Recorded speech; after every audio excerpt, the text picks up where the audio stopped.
மயிலை பக்தஜன சபையோட 48வது ஆண்டு விழா நிகழ்ச்சி தொடக்கத்தில் இன்னிலேருந்து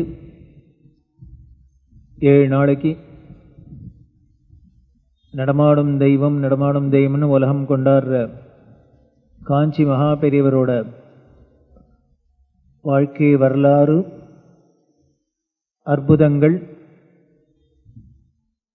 இந்த நிகழ்ச்சியை தொடர்ந்து பார்க்க போகிறோம்.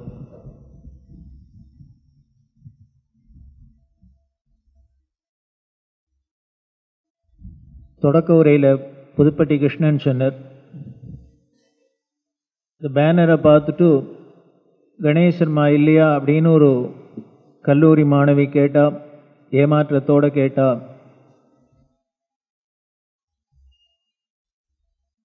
அதுலேயும் தெரிஞ்சது இளைஞர்களுக்கெல்லாம் எவ்வளவு ஒரு ஆர்வம் இருக்கு அப்படின்னு.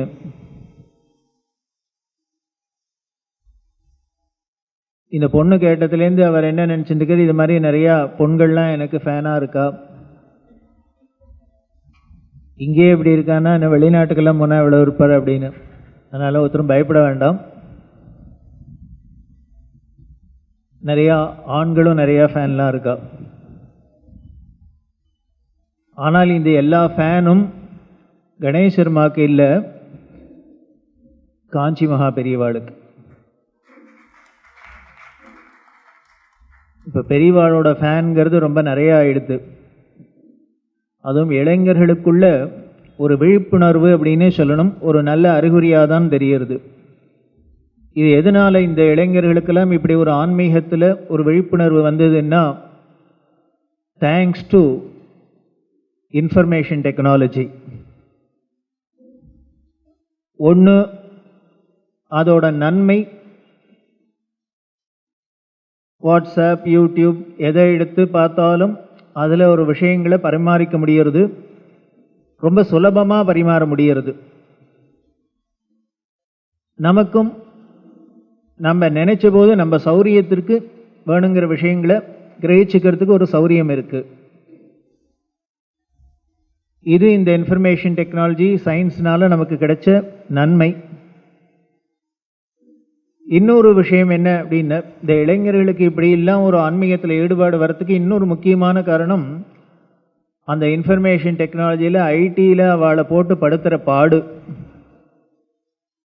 இந்த ஆஃபீஸில் அவளை சக்க புழிஞ்சு அவளோட ஸ்ட்ரெஸ்ஸு, அவளோட டென்ஷன், அது தாங்க முடியாத எங்கேயானு ஒரு இடத்துல போய் இதுக்கு ஒரு வடிகால் இருந்ததுன்னா தேவையில்ல, இதுக்கு ஒரு மாற்று மருந்து இருந்தால் தேவையில்ல அப்படின்னு ஏங்கிறதே இந்த ஆன்மீகம் கை கொடுக்கறது. சத்சங்கத்தோட வேல்யூ, ஆன்மீகத்தோட வேல்யூ எப்போ தெரியும் அப்படின்னா, நம்ம சௌக்கியமாக இருக்கிறதே தெரியாது, கஷ்டம் வரதே தான் தெரியும். தொடக்க உரையில் முல்லவாசல் சாஷிகள் சொன்னார், பகவான் அப்பப்போ இது மாதிரி கொரோனா ஏன் பயமுறுத்துறார் அப்படின்னார். அவர் பயமுறுத்துறாரோ எல்லாரும் மரியாதையை அவரை நினைக்கிறோம் இல்லையா? எப்போ பாரு சௌக்கியமாக இருந்ததுன்னா கோவிலுக்காக போவோம், பீச்சுக்கு தான் போவோம்.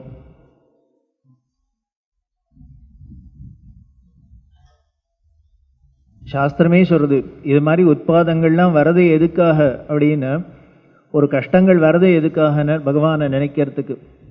குந்தி தேவி சொல்றா கிருஷ்ணர்கிட்ட, உனக்கு என்ன வரம் வேணும் கேளுன்னு அத்தைக்கு சொல்ற மருவான். அப்போ குந்தி தேவி கேட்ட வரம் ஆச்சரியம். என்ன அப்படின்னா, எனக்கு நிறைய கஷ்டம் வந்துட்டே இருக்கணும்ப்பா கிருஷ்ணா, அதுக்கு அனுகிரகம் பண்ணுன. இப்படி எந்த பொம்பளையானு கேட்படா? இவ கஷ்டப்பட்டது பிறந்ததுலேருந்து கஷ்டம்தான் பட்டுருக்கா. இப்போதான் புள்ள ராஜாவாகி சக்கரவர்த்தியாகி எல்லாம் ஆகி பட்டாபிஷேகத்து ராஜமாதாவாக இருந்து அரண்மனையில் சௌக்கியமாக போகபோக்கியத்தில் இருக்க வேண்டிய சமயம். அப்போ பார்த்து பகவான்கிட்ட என்ன வரம் கேட்குறான்னு, பகவான் வலியை வரம் கொடுக்கறத எதை கேட்டா அப்படின்னு, எனக்கு கஷ்டத்தையே கொடு அப்படின்னு. இப்போ இவருக்கே பயந்து போயிட்டார். இப்படி நம்மள்ட்ட ஒருத்தருமே வரம் கேட்கலையே, யாரானு கேட்குறாளே என்ன சுவாமி எனக்கு ரொம்ப கஷ்டம் கொடுத்தா கொடுங்க அப்படின்னு. கஷ்டம் போகணும்னு தான் வரம் கேட்குறா, இவ கஷ்டத்தை கொடுன்னு கேட்குறாளே, என்ன இப்படி கேட்குற அசிடு மாதிரி, நீ பட்ட கஷ்டம்லாம் போறாதா? இதுக்கு மேலே ஒரு பெண்ணால் கஷ்டப்பட முடியாதுன்னு பட்டிருக்க, ஏன் இப்படி கேட்குற? அது குந்தி தேவிஸ்வரா, அப்படி அத்தனை கஷ்டப்படுறதுங்கிறதுக்கு தானே நீ எங்கள் கூடவே இருந்த. நாங்கள் மட்டும் கஷ்டப்படாத இருந்திருந்தா நீ எங்கள் கூட இருந்திருப்பியா, இல்லை நாங்கள் தான் உன்னை நினச்சிருப்போமா, உதவிக்கு கூப்பிட்டுருப்போமா? கூப்பிட மாட்டோம். அதனால் இந்த கஷ்டம் பட்டத்தினால என்ன கண்ட லாபம்னு, உன்னை எப்போதும் நினைக்கிறாப்புல இருந்தது, உன்னை உதவிக்கு கூப்பிட்றாப்புல இருந்தது, நீனும் ஓடி வந்து எங்கள் கூடவே இருந்த. இதை விடவா எங்களுக்கு வேணும்? எத்தனை கஷ்டப்பட்டா என்ன, நீ ஒருத்தன் கூட இருந்ததுனால உன்னை நினச்சதுனால அத்தனையும் போயிடுத்தே. இப்போ இருந்த இடம் தெரியாது போயிடுத்தே. உன்னை நினைக்காதவாள்லாம் என்ன, நீ இருந்த இடம் தெரியாது போயிட்டாளே. அதனால் கஷ்டமும் எனக்கு ஒரு அனுகிரகமாப்பான்னு தெரியுது. ஏன்னா இந்த கஷ்டம் வர வர உன்னோட நெருக்கம் ஏற்படுது. உனக்கு எப்பொழுதுமே எந்த அப்பா அம்மாக்குமே நன்னா சௌக்கியமாக இருக்கிற குழந்தைகிட்ட இருக்கிற கரிசனத்தை விட கொஞ்சம் கஷ்டப்படுற குழந்தைகிட்ட, ஹேண்டிகேப்பாக இருந்தால் அந்த குழந்தைகிட்ட கொஞ்சம் அன்பு ஜாஸ்தியாக இருக்கும். கொஞ்சம் சாமர்த்தியமான பிள்ளையாக இருந்தால் இவாளே கட்டி விட்டுருவா, அவன் கெட்டிக்காரன் எங்கேயானு போய் பொழைச்சுன்னுடும் அப்படின்னு. இதே கொஞ்சம் அஷராக இருந்தேன்னா என்ன பண்ணுறது, அது ரெண்டு கட்டானா இருக்குது, நான் தான் பார்த்துக்க வேண்டியிருக்கு அப்படின்னு இவ இழுத்து இழுத்து வச்சுருப்பா. அதை போல் நாம் கொஞ்சம் கஷ்டப்படுறதே, அஷடாக இருக்கிறதே தான் பகவான் நமக்காக ஓடி வர்றது. அதனால தான் குந்தி தேவி கேட்டால், அதனால் கஷ்டம் வர்றதை பற்றி இல்லைப்பா, கஷ்டம் வந்ததுன்னா நீ கூட இருக்க பெரிய, அதுதான் பெரிய விஷயம். அருள்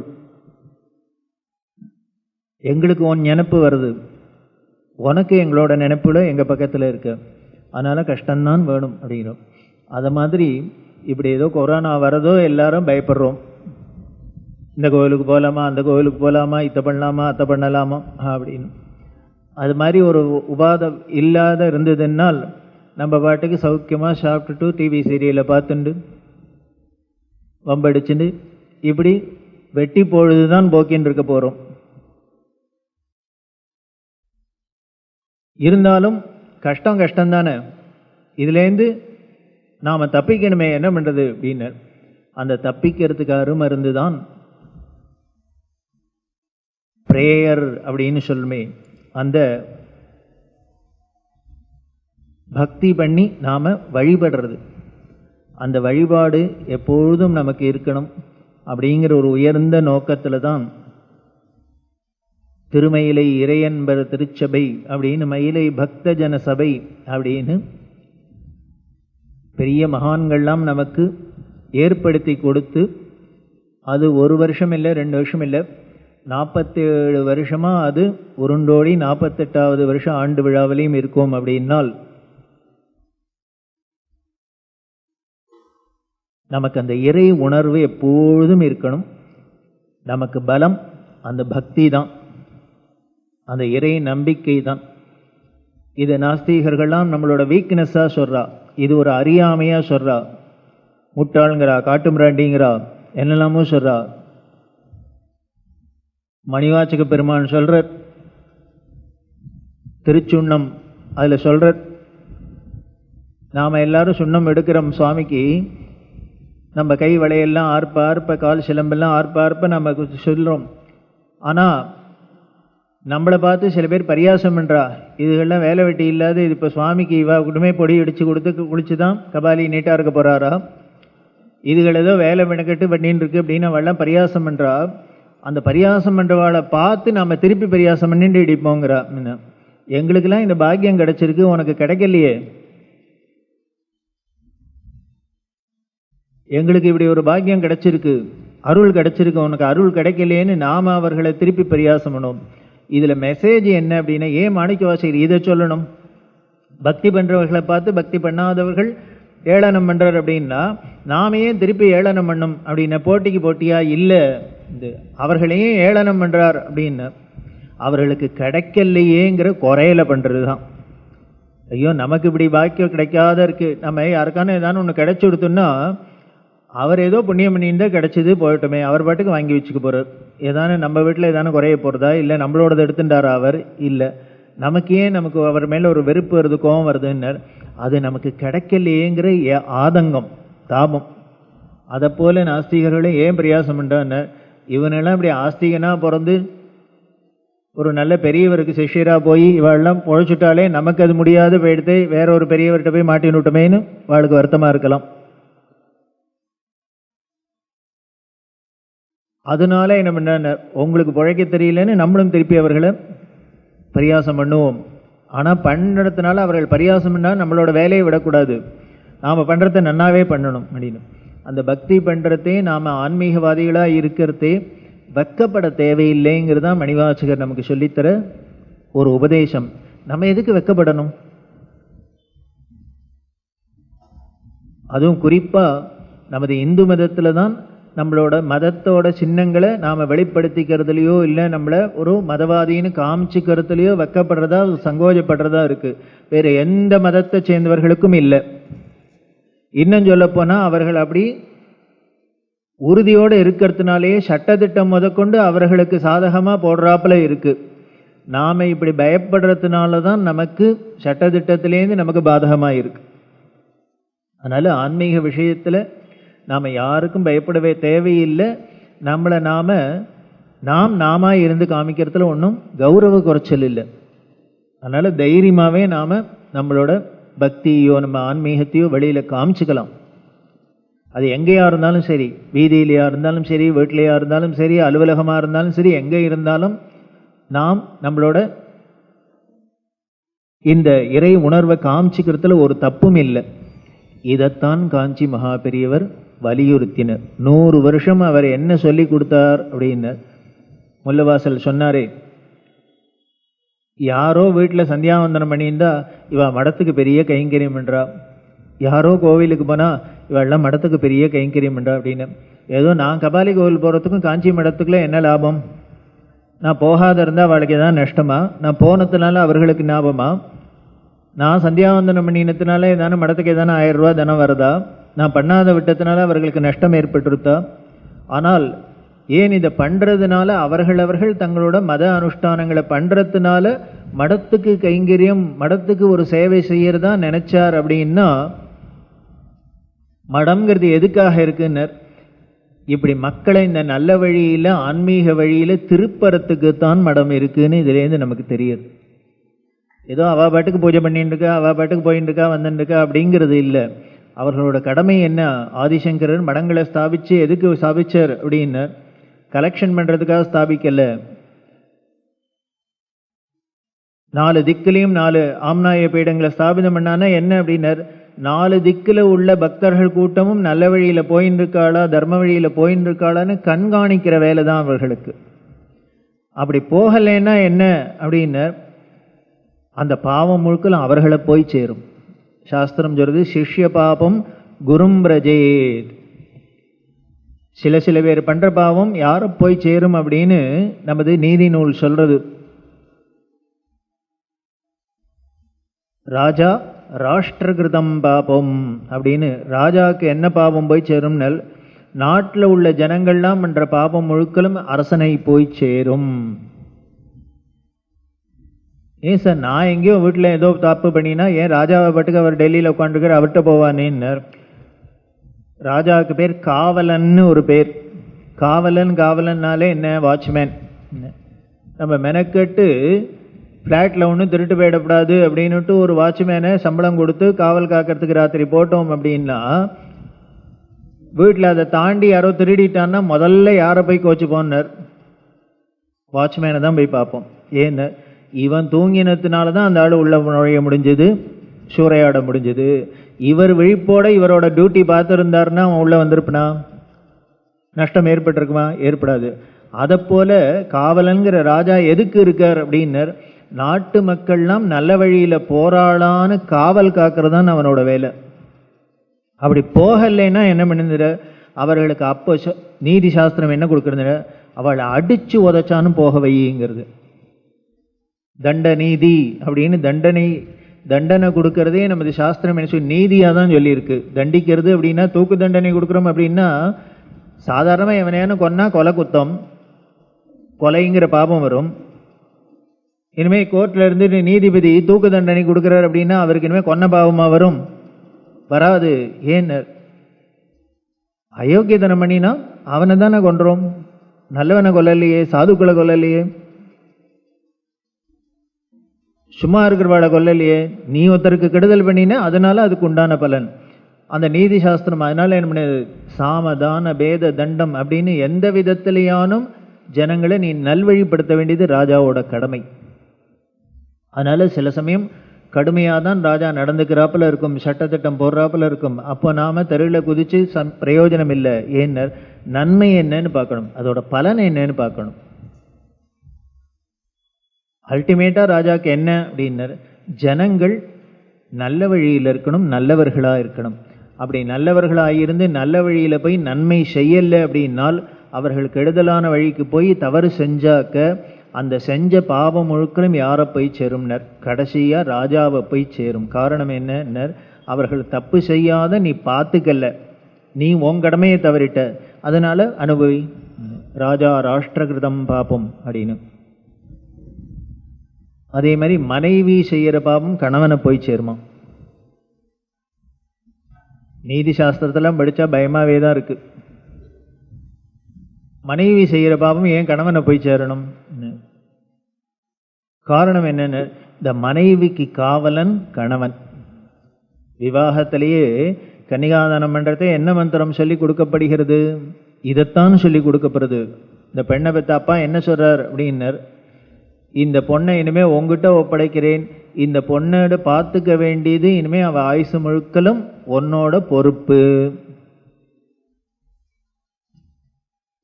மற்ற தானங்கள்லாம் பண்ணுறதே மட்டும் தானம் கொடுத்துட்டோன்னா அதுக்கப்புறம் அந்த தானம் கொடுத்த சாமான மேலே நமக்கு ரைட்ஸ் கிடையாது. கோதானம் பண்ணுறோம், பூதானம் பண்ணுறோம், ஸ்வர்ணதானம் பண்ணுறோம், ஏதோ தானம்லாம் பண்ணுறோம். பண்ணினோம்னா இதன் நம்ம அப்படின்னு இன்னுமே எனக்கு இதில் சம்பந்தம் இல்லை, என்னோடது இல்லை அப்படின்னு தான் கொடுக்கறது. ஆனால் இந்த கன்னிகாதானம் பண்ணுறதை மட்டும் அப்பா என்ன சொல்கிறார்னர், என்னோடது இல்லை அப்படின்னு தானம் பண்ணலை.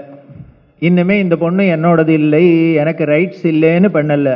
அங்கே மட்டும் மந்திரம் ஜாகிரதையாக சொல்லுது, பிரதிபாதையாமி அப்படின்னாக்க ஈக்குவல் ரைட்ஸ் உண்டுன்னு அர்த்தம். ஐயோ, நமது சாஸ்திரத்தை போல இனிமேல் ஃபுல் ப்ரூஃபாக பார்த்து நம்ம ரிஷிகள் பண்ணினாப்பில் இனிமேல் ஒருத்தரையும் சிந்தனை கூட பண்ண முடியாது மற்ற மதத்தில் யாராலையும்.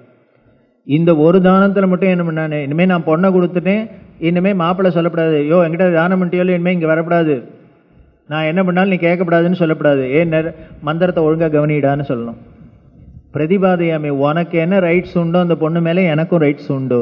நீ ஏதானும் அவளை கண்களுங்கிறாப்புல பண்ணேன்னா நான் வருவேன், கேட்பேன்.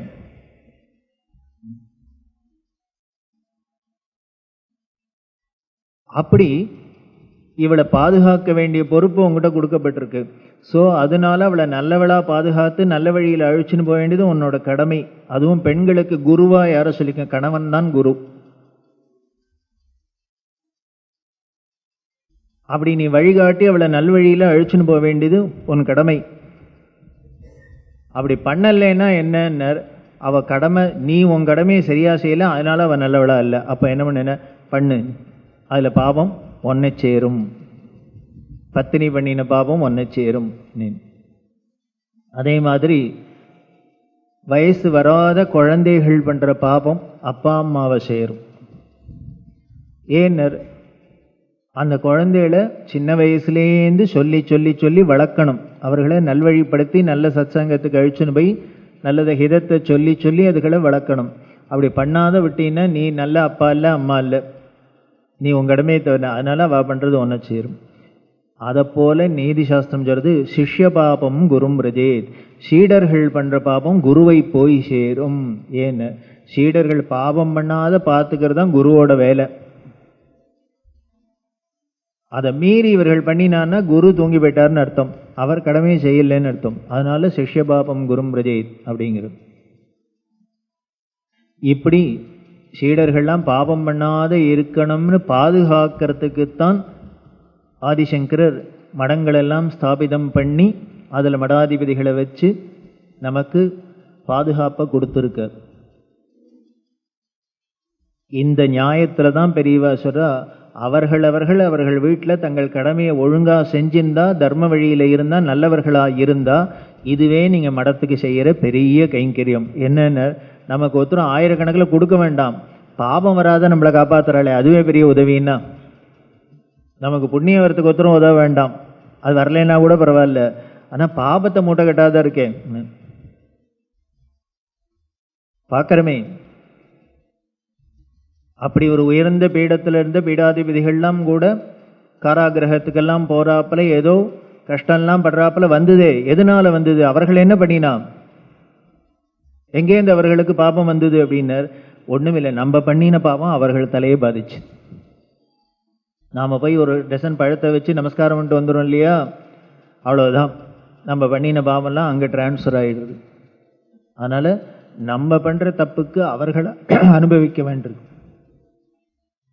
அப்போ நாம என்ன பண்ணோம் அப்படின்னு, நாம நல்லவர்களா தினம் இருந்தோம்னாலே, நாம இருக்கிற இடத்துல இருந்து நம்ம கடமையை ஒழுங்கா செஞ்சிருந்தாலே இதுவே அவர்களுக்கு இப்போ செய்கிற பெரிய கைங்கரியம், தொண்டு. இதைத்தான் பெரியவர் சொன்னார். இதுக்குத்தான் அவர் பாடுபட்ட 100 வருஷமும். எங்க போனாலும் எந்த ஊருக்கு போனாலும் யாரை பார்த்தாலும் எல்லார்ட்டையும் திருப்பி திருப்பி அவர்கள் கடமையை செய் கடமையை செய் கடமையை செய் சொன்னதுக்கு காரணம் என்ன? ஒரு வயல்ல கூலி வேலை செய்கிற அம்மா அந்த கிராமத்துக்கு பெரியவா போயிருக்கா. எல்லாரும் ஊர்லேருந்துலாம் வந்து பெரியவரை போய் பார்த்து எல்லாம் பண்ணுறதை பார்த்தா அந்த அம்மாவுக்கு ஆச்சரியமாக இருந்தது.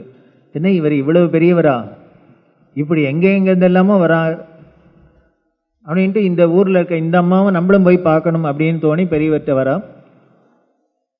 பெரியவர்கிட்ட வந்து பார்த்தா அந்த சூழ்நிலை அந்த அம்மாவுக்கு வித்தியாசமாக இருந்தது. இதுக்கு என்ன பண்ணுன்னு தெரியல. பெரியவாள்கிட்ட கேட்கணும், எல்லாரும் அவாவா ஏதோ குறைய சொல்லி என்னமோ கேட்டுக்கிறா. இந்த அம்மாவோட டேர்ன் வரத்தே சொன்னா, இதெல்லாம் பார்த்துட்டு அந்த அம்மாவுக்கு ஜென்மா கடத்தேறணும்னு ஒரு ஆசை வந்துடுத்து. அது என்ன வரணும்? உடனே பெரியவள்கிட்ட கேட்குறா, சாமி எல்லாரும் என்னெல்லாமோ கேட்குறாங்க, எனக்கு இனிமே பொறப்பில்லாத இருந்தால் போகிறோம் அப்படின்னு. அதாவது ஜென்மா கடத்தேறணும் மோட்சம்லாம் சொல்ல தெரியல, ஏன்னா பாமர ஜனங்கள் அவா லாங்குவேஜில் இதான் போகிறோம், பிறந்து கஷ்டப்பட்டதெல்லாம் போகிறோம், இனிமேல் பிறக்காத இருந்தால் போகிறோம்னாலே அதே வந்து மோட்சம். அதுக்கு ஏதான வழி சொல்லணும் சாமின்னு. எனக்கு என்ன பண்ணணும்னு தெரியல, சாமி தான் எனக்கு என்ன பண்ணணும்னு சொல்லி கொடுத்தா உபதேசம் பண்ணும் அப்படின்னு.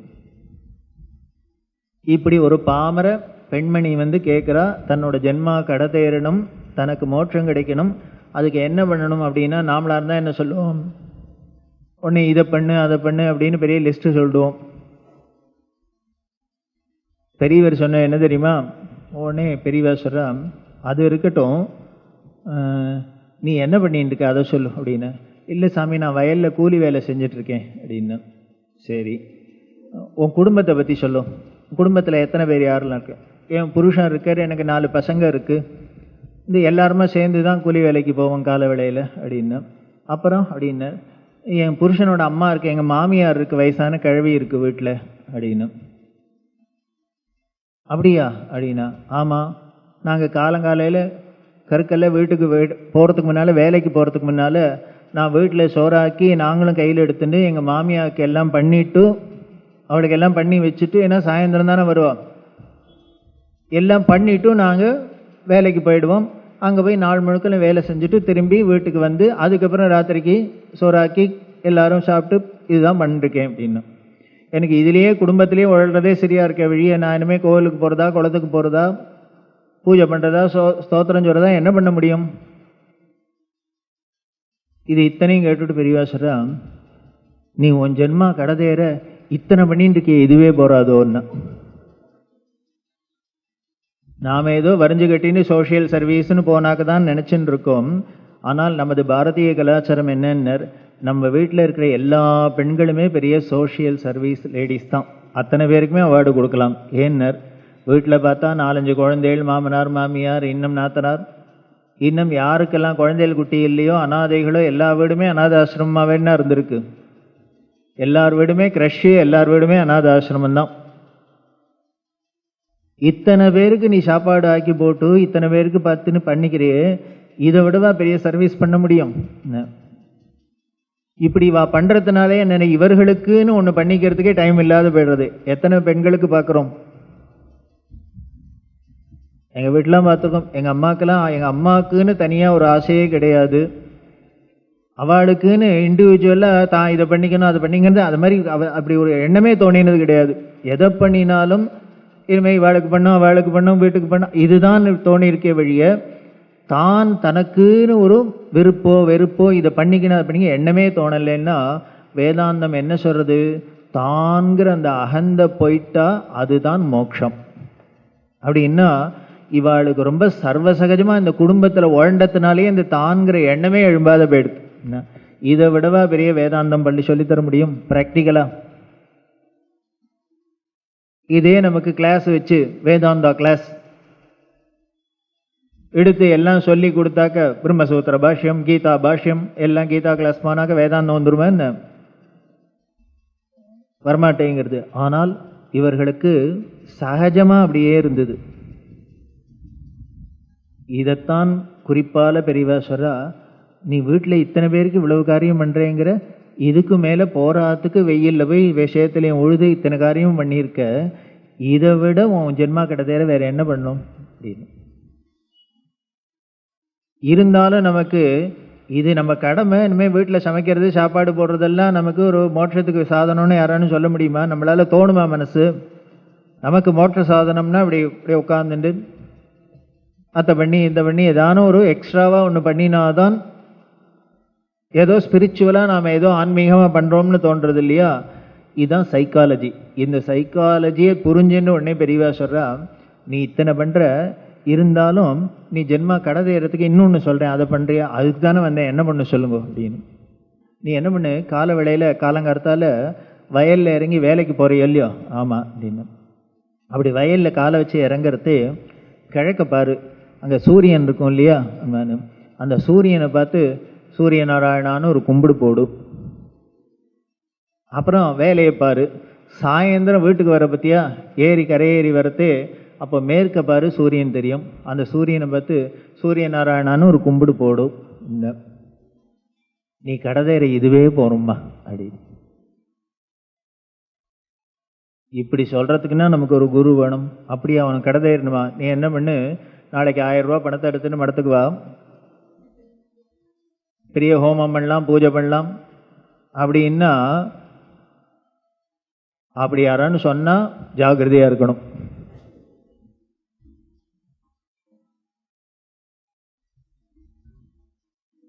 பகவான் கீதையில இதைத்தான் உபதேசம். அர்ஜுனன்ட்ட என்ன சொல்றார் அப்படின்னார், அர்ஜுன விஷாத யோகம் அப்படின்னு. விஷாதம்னா மயக்கம், கன்ஃபியூஷன் அப்படிங்கிற மாதிரி தான். அர்ஜுனனுக்கு சண்டை போடுறது எண்டை போடுறது எல்லாம் தீர்மானமாகி போர்க்களத்துக்கே வந்தாச்சு. போர்க்களத்தில் வந்து இத்தனையும் பார்த்தோன்னா இப்போ சண்டை போடணுமான்னு இவனுக்கு வந்துடுத்து. சில பேருக்கு மெனக்கெட்டு கஷ்டப்பட்டு படித்து எக்ஸாம் எழுதணும்னு போயிட்டு எக்ஸாம் ஹாலில் போய் கொஸ்டின் பேப்பரை பார்த்தோன்னு பயம் வந்துடும், எழுதணுமா வேண்டாமா ஐஏஎஸ்னு. அதை போல இவன் பண்ணுறான். அப்போ உடனே இவர் என்ன பண்ணிட்டார், ரொம்ப இது மாதிரி கன்ஃபியூஷன் வந்துருத்தனால நமக்கு உடனே வேதாந்தம்லாம் வந்துடும், ஃபிலாசபி பேச ஆரம்பிச்சிடும். இதோ என்னோட தாத்தா, இதோ என்னோட குரு, இது என்னோட சித்தப்பா பசங்க, பெரியப்பா பசங்க, இவாளெல்லாம் கொன்னுட்டு நான் என்ன அப்படி ராஜ்யத்தை ஆளணும்? நமக்கு வேணுங்கிறவாள்லாம் நம்மளை தீர்த்து கட்டிட்டு நம்மளை நிம்மதியாக இருக்க முடியுமா? மனசு உள்ளுக்குள்ளே உறுத்தின்றே இருக்குமோ இல்லையோ? வேண்டாம் வேண்டாம் அப்படின்னு கன்ஃபியூஷனில் பேசுறது தான் அர்ஜுன விஷாத யோகம். அப்போ தான் கிருஷ்ணர் கீதை உபதேசம் பண்ணுறார். என்னடா அது எக்ஸாம் ஹாலுக்கு வந்து திடீர்னு எக்ஸாம் எழுதலாமா வேண்டாமான்னு கேட்குறாப்புல இருக்கு. அதை முன்னாலன்னா நீ டிசைட் பண்ணியிருக்கணும். நம்மளால முடியுமா முடியாதா வேணுமா வேண்டாமான்னு சொல்லாத, அப்போ யோஜனை பண்ணாத இப்போ வந்து பண்ணினா பிரயோஜனம் இல்லை.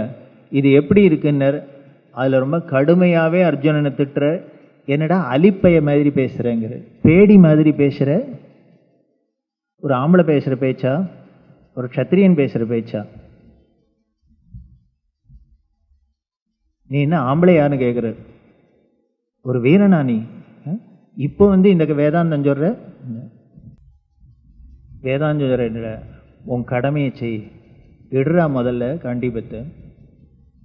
இப்போ சண்டை போடுறது தான் உன்னோட நியதி, தர்மம், போடு நீ. இந்த அர்ஜுனனுக்கு அந்த கீதை முழுக்கல என்ன சொல்றார், அவர்களுக்கு பிறவியினால என்ன கடமை வாச்சிருக்கோ அதை பண்ணணும் பண்ணணும் பண்ண. கீதையோட 18 அத்தியாயத்திலையும் திருப்பி திருப்பி எத்தனை ஸ்லோகத்தில், 700 ஸ்லோகத்திலையும் அதோட கேப்சூல் என்ன அப்படின்னார், எல்லாரும் மனிதர்களாக பிறந்தவர்கள், அவர்களுக்குன்னு ஒரு கடமை இருக்கு. டியூட்டிஸ் இல்லாத, கடமை இல்லாத யாருமே பிறக்கவே இல்லை. அந்த கடமையை தவறாத செய்யணும், அவ்வளவுதான். அதில் நேர்மையோடு செய்யணும், தர்மத்தோடு செய்யணும். என் கடமையை செய்யணுங்கிறதுக்காக எப்படி வேணால் பண்ணக்கூடாது. அதுக்கு காமிக்கிறது தான் வால்மீகி சரித்திரம்.